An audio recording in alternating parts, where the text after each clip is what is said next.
প্রদীপের শিখা থেকে ঘরে আগুন। নতুন বছরের প্রথম দিনেই উত্তর ব্যাটারা অগ্নিদগ্ধ অবস্থায় বৃদ্ধার মৃত্যু। এলাকায় চাঞ্চল্য। বৃহস্পতিবার দুপুরে ঘটনাটি ঘটে রথতলা এলাকায়। পুলিশ সূত্রে জানা গেছে, মা আভারানী পাল বয়স 65 এবং ছেলে একই সঙ্গে একই বাড়িতে থাকতেন। এদিন 12টা নাগাদ ছেলে বাড়ির বাইরে বেরিয়ে গেলে মা ঘরে একাই ছিলেন। তখনই সম্ভবত ঘটে ওই ঘটনা।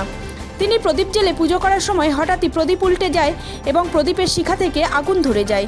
গোটা টালির চালের ঘর আগুনের গ্রাসে চলে যায়। ঘর থেকে কালো ধোঁয়া বের হতে দেখে প্রতিবেশীরা ছুটে আসেন। তারা বালতি বালতি জল ঘরের বাইরে থেকে ঢালতে থাকেন। খবর দেওয়া হয় দমকলেও। ঘটনাস্থলে দমকলের একটি ইঞ্জিন আসে, তবে সরু গলির কারণে ভেতরে ঢুকতে সমস্যা হয়।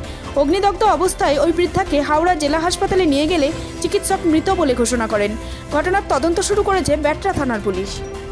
আমি আমার ঘর থেকে দেখলাম ঘরের দরজায় দাঁড়িয়ে বাঁ দিকে দাউ দাউ করে ধোঁয়া উঠছে। ধোঁয়া যখনই উঠছে, আমি ওনার মা একটু অসুস্থ মতো থাকে, আমি সেইটা দেখে আমি ভাবলাম, বলছি ওর ঘরে কোথায় জ্বলছে। আমি সেই হিসাবে আমি ছুটে গেলাম, যে দেখছি ঘরের মধ্যে উনি পড়ে আছে, কোণে দাউ দাউ করে জ্বলছে। সঙ্গে সঙ্গে আমি এক বালতি ঘরে কোণে জল ছিল, জলটা দিলাম, তাতে জ্বলছে। তা আমার পাশে আরেকজনকে আমি চিল্লালাম যে যা সুমনের মা পুড়ে গেল। সঙ্গে সঙ্গে কার্তিক শুনতে পেলো। কার্তিক শোনার সাথে সাথে সে আবার চিল্লাতে লাগলো। তারপরে সব লোকজন পড়ে গেল।